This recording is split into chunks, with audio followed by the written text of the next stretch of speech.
Hello, my name is Mars, and welcome back to Beacon Pines. We may be about to set down the final branch of this game, or at least it kind of feels like it. The narrator kind of hinted at that being the case. So, we're going to look into Mr. Nuncreed's eyes and see a malice lurking behind them.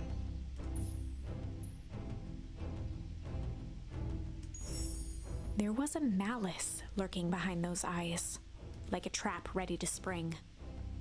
Luke, are you gonna run?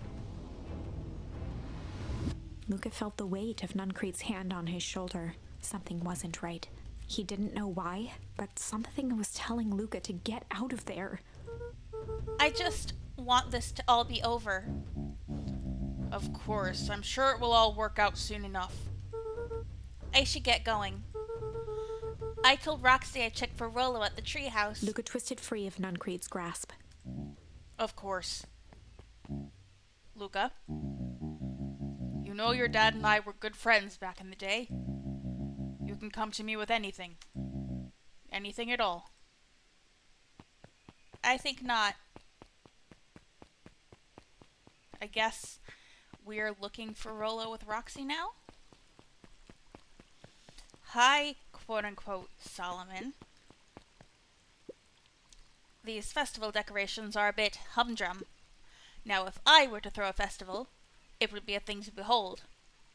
I agree, this is all more than a little sad. It's worse than sad. It's boring. What if we did a little something to spice things up? I'm listening. You know that festival sign waiting to be unveiled? It would be a shame if someone... The two scurried off, eagerly formulating a plan.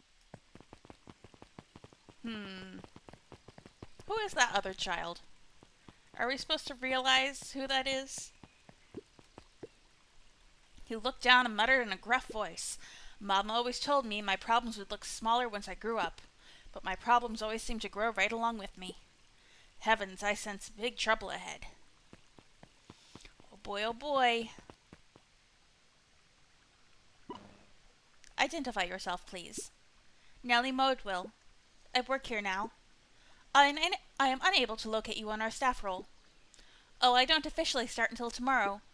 Mr. Kerr said I could come in early tonight to get a few things done. Hold, please. Clearance authorized. Thank you. Our harvest awaits. Whoa. You could get a wrench to the noggin sneaking up on a guy like that. Don't scare a man while he's junkin', Sonny. Evening, Jeff. Isn't it kind of late to be junkin'? I might as well ask the same thing of you. Find anything good? Ever since Perennial Harvest moved in, even the junk is trash. You can learn a lot about a person by looking at what they throw away. With this bunch, it's all shredded paper and coffee cups. Well, I better get going. I didn't see nothing if you didn't see nothing. See what? Exactly. Can't talk to the clipboard. Are you moving, sir? Excited child? No.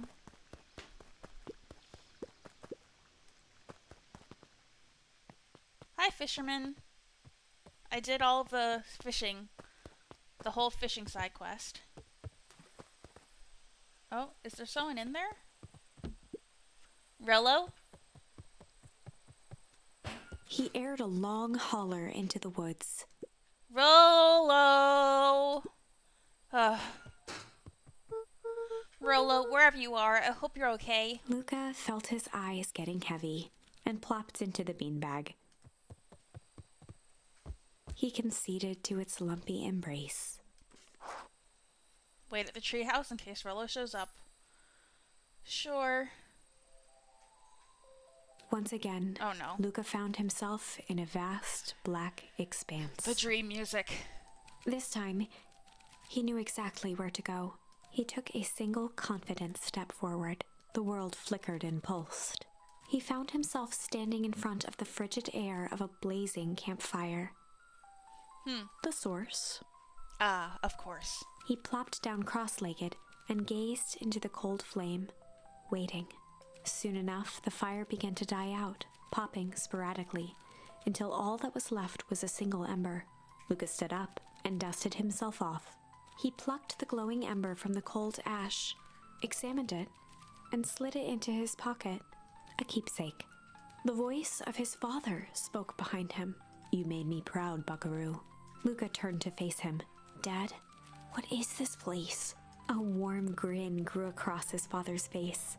"A place where everything that has been and everything that could be all wait together." Luca found himself staring at his father's face, trying as hard as he could to memorize every single detail. "Wait? For what?" Another voice spoke out as Luca's doppelganger stepped forward. "That's up to you." Without knowing why, Luca began to weep. Is any of this real?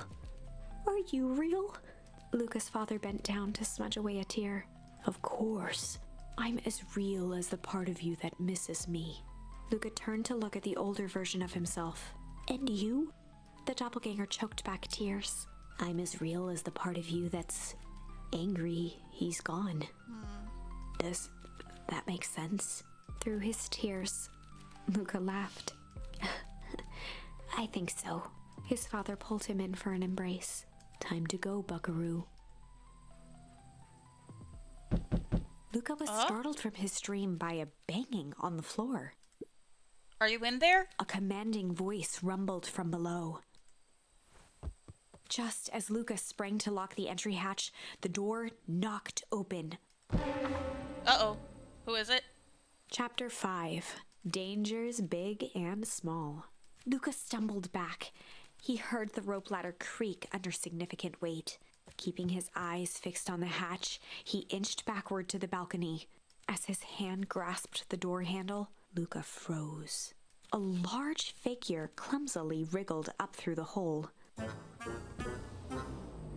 Oh, no.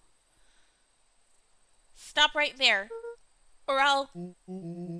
Sheesh, I know it's dark and all, but I figured you'd recognize me. I was wondering what the significance of the doppelganger in Luca's dream being an older version of him was. Jeez. My, how you've grown, Rolo. Who are you? The large figure cocked its head inquisitively. Stop now or I'll clobber you with a baseball bat. Whoa, whoa, whoa, take it easy.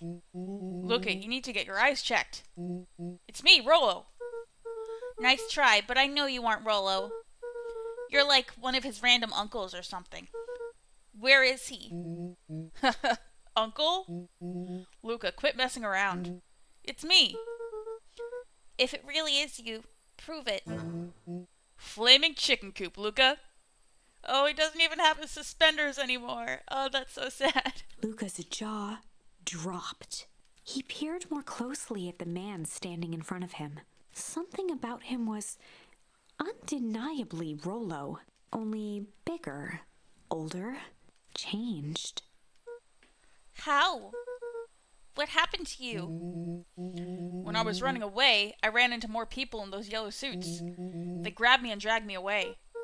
What? Where did they take you? Dunno, they threw a bag over my head. It was cold and smelled like a swimming pool. I think it was an underground lab or something. They made my hands all big, look. Rolo proudly presented his hands to Luca. Pretty sweet, right? I mean, it wouldn't be my first pick for a superpower, but beggars can't be choosers. Rolo, it wasn't just your hands. My feet, too? Dang, Pa just made me new shoes. Wait, Luca, why are you so small? Luca moved to the side and pointed Rolo to his reflection in the balcony window. What the? His hands shot up to his face. Holy Toledo! Rolo, what did they do to you? They made me drink some sort of green crud. Ew. Actually, it wasn't too bad. It kind of tasted like licorice. I passed out and woke up like this. And then I sorta smashed open my cage and escaped. Whoa, you smashed open a cage? Kinda. At least I think I did. It's all a bit of a blur. They had you in a cage. Who are these people? I don't know who did this to you, but we're gonna fix it. Fix it? This is awesome. Well, I'm just glad you're safe now. Luca, you don't need to worry about me. Sure, I got snatched, but look at it this way. I got snatched. I know where snatched people go. We may finally have a lead on what happened to your family. Maybe you're right, but this all seems dangerous. Danger. Rolo shadowboxed a few jabs. I'll take them all on. Hey fellas, what's up? With a yelp, Rolo dove behind Luca. Ah! Take cover! Did I come at a bad time? She dyed her hair. Who the heck are you? This is Beck. Sorry, something truly bizarre just happened and I need help. I didn't know where else to go. So you're just hanging out here with your large adult friend? No, this is my buddy Rolo. This is your missing friend? One and the same. He seems a little old. I'll have you know this is a recent development. What the heck does that mean? Oh, I'm sorry, you're the one who just showed up out of nowhere. So we'll be asking the questions here. That's fair. How did you find us? Your silly little treehouse? I think you mean our silly little mission control. I hate to break it to you, but your secret path isn't so secret. And I could hear your racket from a mile away. See, Luca? This is why we need to improve security around here. Not now, Rolo. Beck, you said something bizarre happened? Yeah, but... She shot a nervous glance at Rolo. Anything you can say around me, you can say around Rolo. This has been a weird day all around, hasn't it? Yep. Beck's eyes narrowed. Okay, so it all started when I made it back home. My first order of business was to try to salvage my hair. So I dyed it with some stuff from the chemistry set my mom gave me. Okay. Just need to play it cool and hope no one notices. Notices what? Oh, nothing. I was just... Oh, come over here and let me have a look. Oh, honey, what in the world did you do to your hair? I just kind of felt like a change. This is going to take forever to grow out. You were the one who said that change was a good thing, right? I was talking about your mother's new job. I was talking about us moving. Well, I guess I just took your lesson to heart. Ilona tried to put on a smile. Before I forget, I came up here to tell you that Nellie had to go into work. Tonight? Her and Mr. Kerr decided it would be good for her to get some things done before tomorrow. That Kerr guy seems like a grade A creep. Beck. He is. Him and his weird cult of personality. You are not going to ruin this job for Nellie. It means too much to her. Oh, I know exactly how much it means to her. It means enough to her to exile her daughter to this podunk town. This place sucks. The people are weird. You just don't know them yet. It's always cold. We're in the mountains. You'll get used to it. I can't even pick up a single decent station on the radio. It's all banjo music and farm reports. You know I grew up in a town not that different from this one. Is that why you're better at talking to plants than people? Okay. So here's what we're gonna do. First of all, you're grounded. What? In the morning, I'll have Nellie come and see what we can do about fixing your hair. You need to look presentable for the festival. But not another peep. She sighed, and after a moment, looked down at Beck sympathetically. I know moving is hard, honey. But that doesn't mean you have to make yourself miserable all the time. Other people seem to have that covered for me. Oh, and if you decide to rebel by dyeing your hair more... She flashed a sly grin and tousled Beck's hair. I'll just shave it off for you. Think of how rebellious you'll look then. Very funny. Thank you. Good night, sweetie. Good night, Mom. Wait. First of all, this town does not suck. Second, you need help because you got grounded? No. I'm sorry you got in trouble. It's my fault your hair got screwed up in the first place. Don't worry about it. I actually kind of like this look. Great. Can we get back to the story now? The next part is the important bit. I have this radio I upgraded with my mom, and I was too angry to sleep. So I tried to dial in something worth listening to.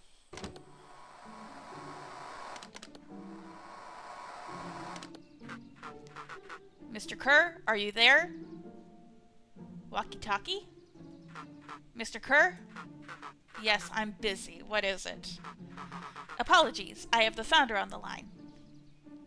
Is this one of the clipboards? Patch him through immediately. One moment. Hello, sir. It's so nice to hear from you. Alright, so this is going to be Solomon, so it's going to be skip the pleasantries. What's your report on our new lead researcher of deep engineering? Nellie Bodwill seems to be integrating nicely. At this very moment, she's working to help us meet our deadline. She offered to work overtime before I even had the chance to suggest it. Excellent. And you have faith that she's capable of finishing the work left by her predecessor? Her work must be complete before the festival. I will make sure she stays day and night until it's accomplished. Good. You know how I feel about loose ends. Yes, sir. Once she has finished the work, we need to make a determination regarding her long-term prospects in the company. Immediately, sir. I usually have more time to fully bring people into the fold. We are in the endgame, Bill. After your failures with Dr. Prescott, I can't afford to take any risks. Of course, sir. No loose ends, sir. Once she finishes the work, she will either leave the office completely committed to Perennial Harvest, or she won't leave at all. Perfect. Sir, if I might suggest, maybe we should delay, just for a bit. Oh, it's just, we seem to be rushing to hit this festival deadline, and rushing into things has caused some issues in the past. I see. Please understand that I just want what's best for you. I'm eternally grateful for all that you've done for me. Bill, I'll make this very clear for you. I brought you in to make things run smoothly, not to have opinions. Of course, sir. Chin up, Bill. You are only a few days away from having everything you ever dreamed of. Yes, sir. Thank you, sir. Whoa. Yeah. Just so we're clear, when they said loose ends, they were talking about murder, right? Like actually killing someone. Capital murder. Luca gave Rolo a quick elbow to the ribs. Who is this founder? I was hoping you guys would know. Nah, as far as we know, Kerr is the top banana at Perennial Harvest. He sounded scared of this founder guy. So we have an even topper banana on the field. What the hell is my mom cut up in? Has she talked about the job much? Not really. She said she was going to come in and continue the work of someone she respected. Luca, do you think that body at the warehouse was the person Beck's mom came to replace? That would make sense. Beck, it seems like Nellie's predecessor got, loose-ended. I'm getting that impression. Okay, so we need to get your mom out of there before the festival happens. That's 2 days away. Won't you just come home after work? The creep on the radio said they were going to hold her there until then. So if she's not coming out, we gotta go in and get her. Beck flicked a large sheet of paper out of her pocket and slammed it on the floor. Maybe this'll help. You have blueprints? Well, it's really just a welcome map from my mom's PH orientation day. But it shows the layout. Sure looks like blueprints to me. Look, here's the reception area. There's a big room marked Founder's Office. It even has the exits marked. Guys. We have a deadline. We have an objective. We have blueprints. You realize what this is, right? Rolo started to wiggle with excitement. He's still just a little kid. Oh, I think we're heisting. This is officially a heist. Chapter 6. The Heist. They spent the night's end huddled around that small map, formulating a plan to infiltrate the headquarters of Perennial Harvest. It would be no small feat. A modern facility equipped with all manner of technology, not to mention the swarm of clipboards that would most certainly be scattered throughout. By the time the sun began to peek through the car window used as a makeshift balcony door, all were in agreement. This could just work. The final day before the festival would be used to prepare. They'd need to pool every resource at their disposal, pull every favor with a thread, even enlist some unsavory characters around town with important tasks only they were suited for. Luckily, there was enough ill will and mistrust toward Perennial Harvest that alliances could be found at a bargain. Luca, Beck, and Rolo rubbed their eyes as they exited the treehouse. They hadn't slept at all that night. There was no time. The festival was to begin in one day, and they each had their assignments. Okay. Alright, quick recap. Rolo, you're gonna talk to Roxy. Cordially. Without her in fits, this whole thing could go bust. Me, Cordial is my middle name. Uh-huh. And how do you plan to explain your new... He waved vaguely at Rolo's sizable figure. Circumstance. She'll be so happy I'm alive she won't even notice. Beck snorted an involuntary giggle. And Beck, you're sure Alona won't just shoot this whole thing down when she hears it? She'll listen. Once she understands the danger Nellie is in, the danger we're all in, the plan will make sense. Okay. That leaves me with Jeff, then Iggy. How are you gonna persuade them? I'll think of something. They each looked at each other with sleepy confidence and nodded. Well, Godspeed. Off they go. Alright, we gotta find Jeff and we gotta find the bullies. Jeff was here before. Let's chill.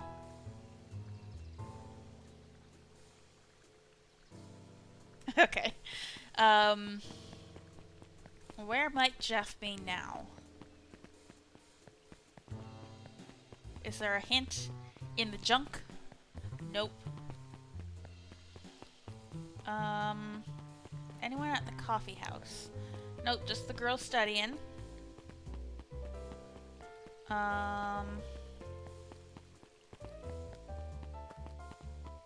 The food truck lady. What do you have to say, Miss Reader? Undaunted, he shook his head. Over? No. Endings are merely a state of mind. This doesn't end until I give up. Wow. I admire the conviction, but can he really pull through?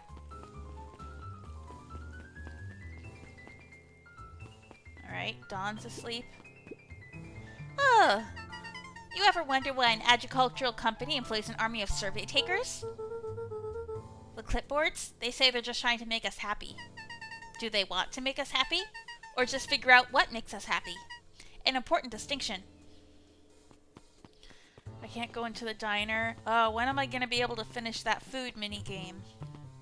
What I think would be a cute idea, and I don't know if this is what they're going to do, but, like, we know now that our mother is still alive. She's Gran. So it could be possible that, like, at the end of the game, we get, like, a in real time diner side quest with our quote-unquote Gran as the person leading us. Maybe she'll go back to work. Maybe she'll go back to work at the diner. Who knows? Alright. Jeff's right here, so we'll just talk to him. Hey, Jeff. What can I do you for? Well, I know how much you hate Perennial Harvest. Hate's a strong word. Oh, sorry, I mean... I didn't say it was the wrong word. Gotcha.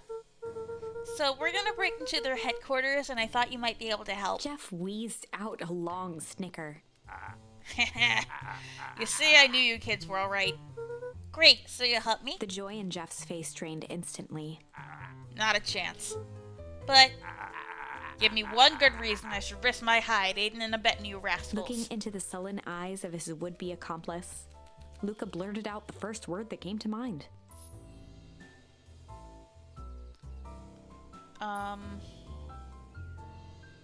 Junk.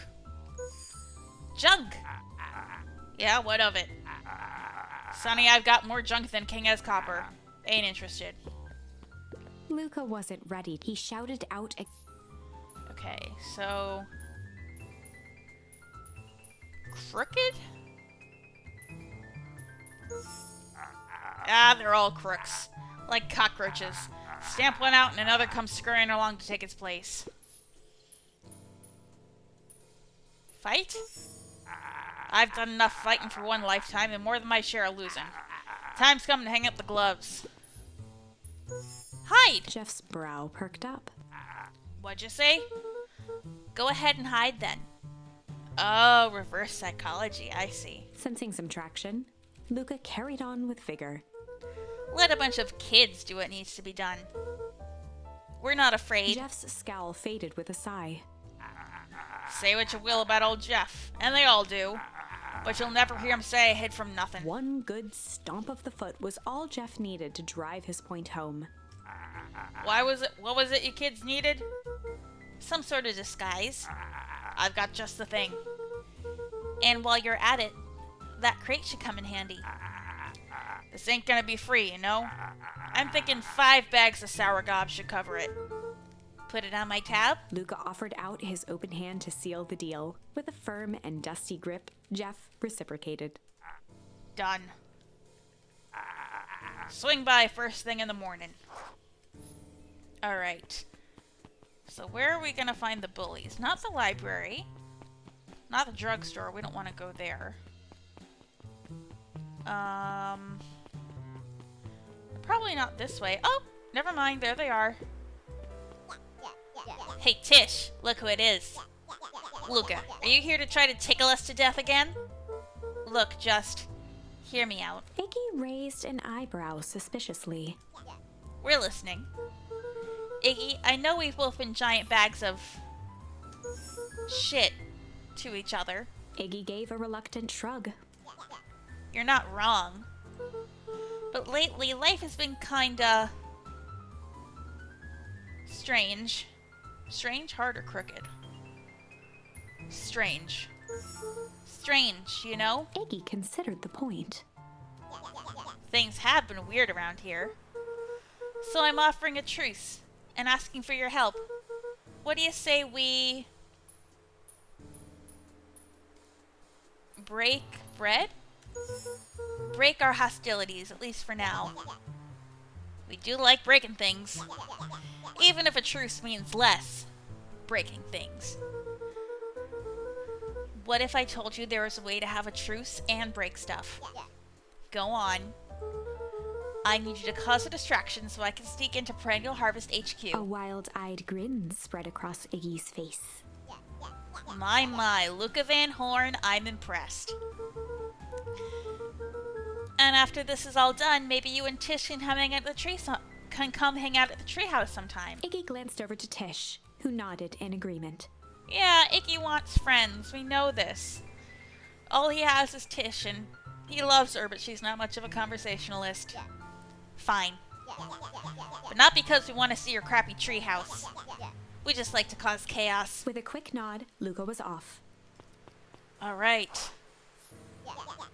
Did you hear that, Tish? Iggy gazed up at Tish with a smile. He invited us to hang out at the A treehouse. single tear ran down Tish's cheek. I never expected this day to come. How wonderful. Aww. Chapter 7. Alright. Into the Hive. A good heist requires preparation. I really liked that little puzzle, by the way. That, like, choosing the right word for the conversation. And thorough preparation takes time, something they had precious little of. So far, everything was in order. Jeff, Iggy, and Tish all agreed to do their part. Beck radioed Luca that night with a simple and covert message. We're locked and loaded on my end. And Rolo, after a lengthy confession, managed to persuade Roxy and Fitz to help. He stowed away in mission control for the night to avoid attracting attention. Rolo, being uniquely suited for the role, would be the first to breach Perennial Harvest. The outfit provided by Jeff wasn't perfect, but a convincing disguise is 10% wardrobe, 90% confidence. Rolo took a few vigorous breaths and shook out his arms. Just stay calm, Rolo. You can do this.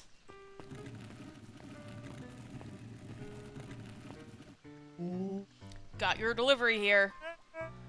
Delivery? I don't have anything in my notes about a delivery. One moment.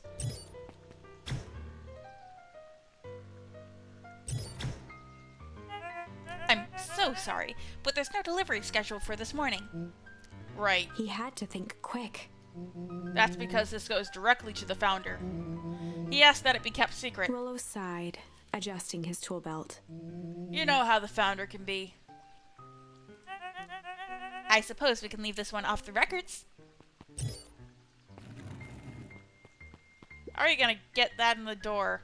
Our harvest awaits and such. With a stroke of his mustache, Rolo proceeded into the Perennial Harvest headquarters. Our harvest awaits. Package here for the founder. Oh, I didn't hear anything about. Yeah, this is a need-to-know kind of thing. I'll just check. He stammered and flipped through the pages of his clipboard. This goes directly to the founder. I don't have time to fill you in. Oh, I see. If you could just complete this form. Rolo interrupted with urgency in his voice. Every time with the forms. Look, if you want to explain to the founder why I'm late, well, it's your funeral. I'm sorry. What did you say your name was again? Rolo panicked. Our harvest awaits! Sir? That's a restricted area. Excuse me, sir. Our harvest awaits! Ready to light this candle, Tish? Yup. Suck on this, Perennial Ham Fist.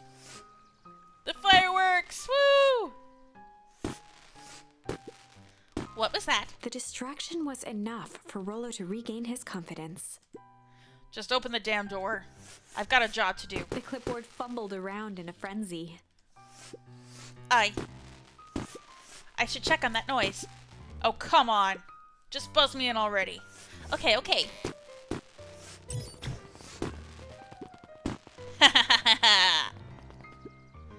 Ooh, that was close. And out come the other two. Our harvest awaits.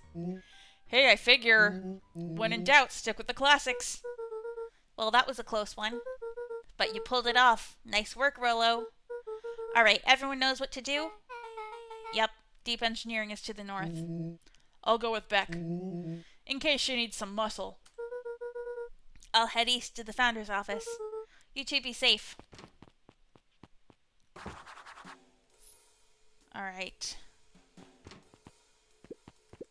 That's odd. There's not even any cups for the water. Interesting. Okay, a few different doors. Let's try this one first. Oh god, this is gonna be a whole maze, isn't it?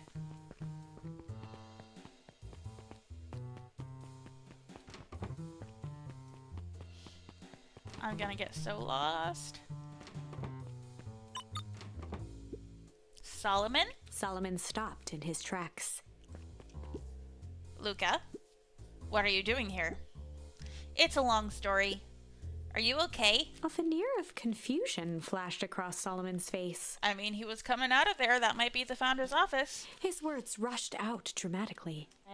No, I am most certainly not okay. Some strange people grabbed me and... Were they in hazmat suits? Yes. How did you know?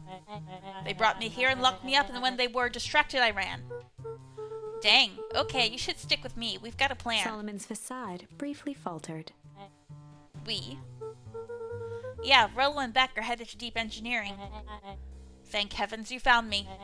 We've got to get out of here. We can't leave just yet. But they'll catch us again. I've got to do something first. When you were running, did you happen to see a door marked Founder? Founder. Why, are you looking for him? I'm not. I just need to get into that office. Now that you mention it, I do think I saw a door that said Founder.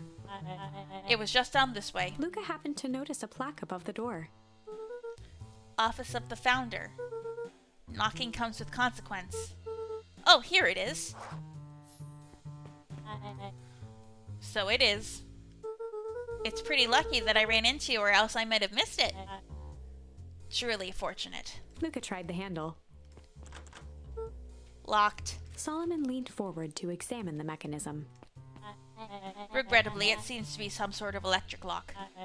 I don't see how we could possibly defeat a lock like that. Luca smiled and looked at his watch. Let's just wait a minute.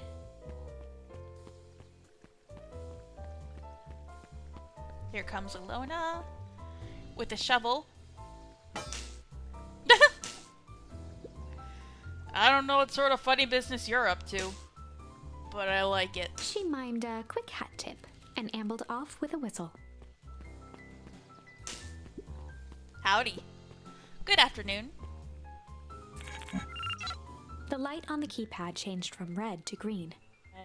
How did you do that? It's good to have friends. Quick, let's get inside before someone spots us.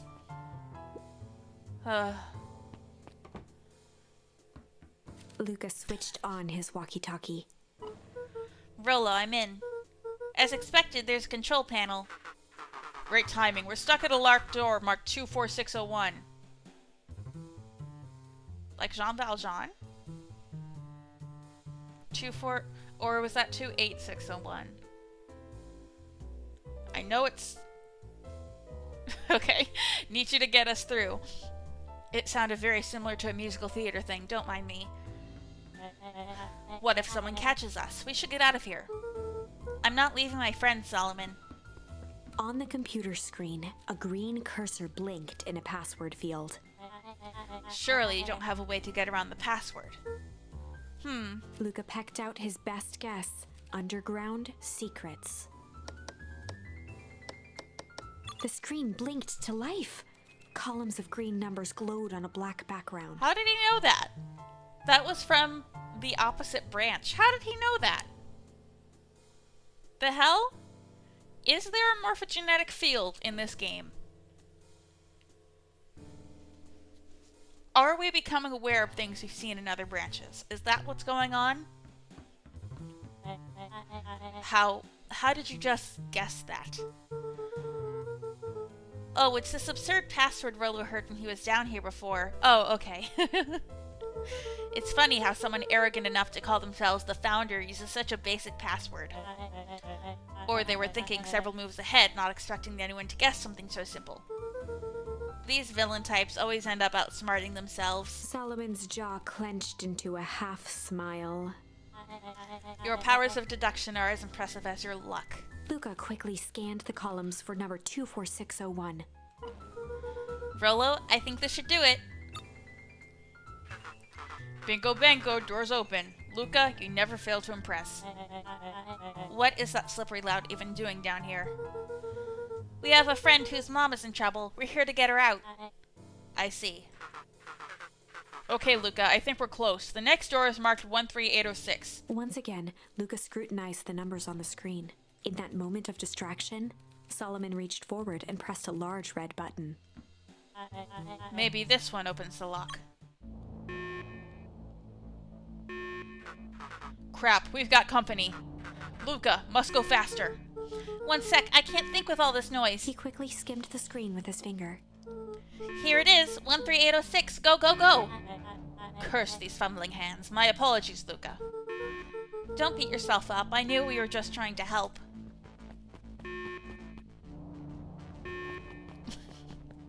There, go those clipboards. Aw, man. No water cups. Rolo! Yeah, what is that about? Rolo, are you okay? Rolo, come in. Mr. Kerr approached with a sneer and spoke into his walkie-talkie. You can turn off the alarms. They're trapped. With self-satisfaction, he called into the hallway. That, my dears, is a dead end. Nowhere to run. Rolo, where are you? Are you okay? Yeah, I think we lost him. Making our way back to Nellie's office. Okay, you two rabble-rousers are coming with us. Nope. Make a break for it. Did that little shit just kick me? Don't just stand there after them. Okay, I think that worked. Roxy and Fitz have them on a wild goose chase. I am having trouble following what just happened. Like I said, it's good to have friends. Rolo, how long do you think Roxy can distract them? How long can Roxy keep someone so pissed off they can't see straight? Let's just say we've got time. Entering Nellie's office now. Mom! Oh, look at the picture on the wall. Oh, of Nellie and Alona. And it says Beck on it. She drew her mom's. That's so cute. And she keeps it up in her office. Oh, honey, what did you do to your hair? I thought you'd be happy. I finally used the Young Chemist lab kit. You sure have a knack for making me incredibly proud in the most frustrating ways. We need to get you out of here. We? Who is your adult friend? Oh, I'm not an adult. Ever heard of a growth spurt? I had more of a growth spew. No, that's not possible. Nellie leaned over to examine his teeth. Substantial banding on the enamel of the molars consistent with Tempest liquamine exposure. Is that what you call the gunk they forced me to drink?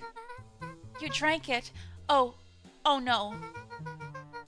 They told me it was only being tested on plants. Oh, Beck, sweetie, I promise I didn't know. Mom, what the hell is going on at this place? I was brought here to work on the discovery of a lifetime. A novel chemical compound was discovered under Beacon Pines in a wellspring they called the Source. They named it Tempest liquamine. It pulls energy from its surroundings in order to fundamentally alter matter's relationship to time. It was the secret to Valentine's fertilizer.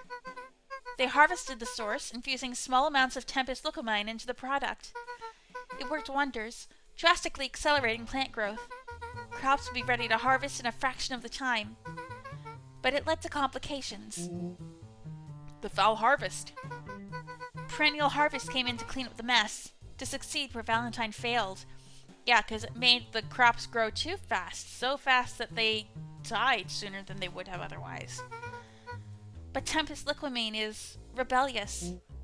Rebellious? You can think of it as a manifestation of change itself. It's volatile by its very nature. So the more you try to force it to do a specific thing, the more it resists, yes. I can relate to that. My role is to finish the work of my predecessor, Dr. Prescott, harnessing Tempest liquamine to reliably manipulate an organism's age. Just imagine how many people we could feed. Mr. Kerr was very insistent that we achieve a successful result before today's festival. But you didn't, right? Nellie sighed. You know how much I love a good puzzle. I poured myself into the problem. It wasn't long until I discovered oddities in Dr. Prescott's notes. Oddities? They contained obvious errors, mistakes that someone of his reputation would never make. So I fixed them and now I get to replace my entire wardrobe. I really am truly sorry. Those clothes were all hand-me-downs anyway. It sounds like Dr. Prescott figured it out, got cold feet, and intentionally sabotaged his own work. I consider that possibility. I've sent a letter asking him to clarify his thinking. Mom, Dr. Prescott is dead. Kerr had him killed. What? I overheard them talking about it on the radio. It's why we gotta get you out of here. Like now. Wait, the vial. I finally solved the chemical equation, allowing direct control of aging. Mr. Kerr picked it up just before you came. All the more reason we gotta hightail it. Luca, we've got Dr. Modewell, heading your way now. Roger that, be careful. Alright, everything's on track. And what is your plan for escape? We'll go over everything when they get here. In the meantime, maybe we can dig up some more info. Alright, I'm pumped to keep going. Sorry this has been a kind of a long episode. I'm hooked, though. Malice 80 proof whiskey. A hard drink for a hard man. Wow, even his alcohol is arrogant. Solomon muttered inaudibly. I should just smother you right now. What's that? I said I shouldn't bother you right now. Don't be silly, you're no bother at all. Aw, Luca's so sweet. Luca tugged on each of the cabinets. Dang, this must be the good stuff. They're all locked. Perhaps he's not as careless as you suspected. Desk? It looks like the founder was helping Kerr plan the festival. Why would such a secretive leader be obsessed with a party? Only time will tell. Luca held his hand up to the ashtray. Still warm. He must have been in here recently. Solomon, you've been smoking? That cannot be good for your child body. Let's see what else this bad boy has on it. Security system. Time card logs. Payroll. You know, for being so evil, this guy sure is boring. Solomon once again muttered under his breath. Just you wait. Huh? Oh, nothing. Alright. I'm really sorry you got dragged into this mess, Solomon. You didn't worry about me. Well, I feel bad either way. We're gonna get you out of this, I promise. With a subtle, quivering lip, a smile crawled across Solomon's face. They heard the trampling of frantic footsteps from the hallway. Lock it, lock it, lock it! Locked. That was close. When we left Nellie's office, it was swarming with clipboards. We barely got away. Did they follow you? Rolo, before we start tossing blame around, is it possible someone ordered a pizza? We'd love to hear your thoughts. Definitely not pizza. What now? Don't look at me. I'm officially retiring from the heisting business. We're so sorry for the inconvenience. We just have a few questions. Just let me think. Can someone watch the door? Of course. No, don't let him do it. Everyone else, huddle up. Oops. I think this little caper has gone on long enough. Solomon, no! Hush now, child. The adults are speaking. Dr. Modewell, a brief reintroduction is in order. We've never met in person, but we have corresponded. You see, it was I who hired you. Solomon, the pathetic orphan child. The powerful and enigmatic founder. Sharper, the fallen progenitor who created this town. Perennial Harvest, Valentine Fertilizer. All connected by a single thread. Yours truly. But that's... Her eyes searched the floor in thought. Solomon watched eagerly, waiting for the flicker of epiphany. With a sickened look, she peered into his soul. Ha, yes. Now you've got it. Tempest Liquamine. You discovered how to reverse the process. Solomon clapped with genuine delight. Doesn't look genuinely delighted. Very good, Dr. Modewell. Very good. Though the discovery wasn't intentional. Solomon glanced down, examining his youthful form. And the effects went a little too far for my tastes. That's why you needed me to finish Dr. Prescott's work. Which you did admirably. Mr. Kerr, the vial, please. Kerr presented it with a theatrical twirl of the hand. May I present to you the eighth wonder of the... Before he could finish, Rolo snatched the vial from Kerr's palm. Oh, damn. That theatrical bent of yours really screwed you over there, Mr. Kerr. Wow, this stuff sounds pretty valuable. Be careful, you fool. You have no idea what you have in your hand. Actually, we do. You just did a whole evil villain monologue thingy about it. Rolo casually tossed the vial to Luca. Gosh, maybe I'll have a taste. Luca jiggled the vial mockingly. Seize him. Luca, over here. You're just playing monkey in the middle with this thing. Move another inch and I smash it. She held it tightly behind her back. Solomon sighed, speaking in crisp, measured syllables. You have no plan. I'll smash it, I swear. Fine, risk killing us all. Or if you're lucky, nothing happens, then what? We capture you and grant you much less leniency. He pursed his lips with feigned sincerity. But I give you my word, if you hand it over now, none of you will be harmed. A deep uncertainty washed over Beck. You're a smart girl, Beck. But there's no shame in being outwitted by someone smarter than you. We both know there is only one way this ends. She looked to Nellie shakily. With a dispirited nod, Nellie sighed in defeat. Beck slowly approached Solomon. That's a good girl. Beck, don't do it. We can't trust that jerk. I'm sorry, he's right. With apprehension, Beck conceded. No, Beck, come on. Solomon pocketed the vial and brushed off his shoulder with a sharp flick. Mr. Kerr, you have allowed yourself to be humiliated by a group of children. Report to my office tomorrow for a performance review. The blood drained from Kerr's face. Of course, sir. But first, you have a speech to make. Trot out there and give me the introduction I deserve. And don't forget to smile. Yes, sir. And to think, all of this is thanks to the efforts of Mr. Van Horn. I don't understand. How is this all because of me? Ha! I said Mr. Van Horn, silly child. Dr. Walt Van Horn. Your father was always a thorn in my side. I offered him an opportunity to be the part of something great, but the fool was blinded by righteousness. He even broke into my laboratory in an attempt to sabotage my work. Solomon shook his head with gratification. But the universe has a funny way of correcting course. By meddling with a force he didn't understand, Walt showed me its true potential. As fate would have it, Luca, your father's dying act was to grant me eternal life. A muffled applause resonated faintly through the walls. Well, that's my cue. After the festivities and my subsequent ascension, I will return to deal with you all. Until then, I suggest you use this time to reflect on the magnitude of your failure. You three keep post outside the door.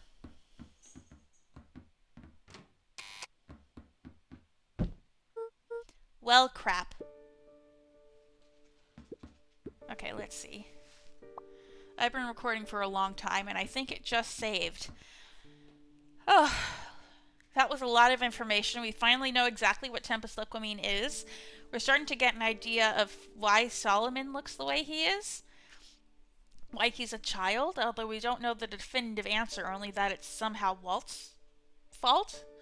And now we're trapped in Sharper Valentine's office. And I think we're going to try to escape next time. Until then, I have been Mars, and I will be back with more Beacon Pines.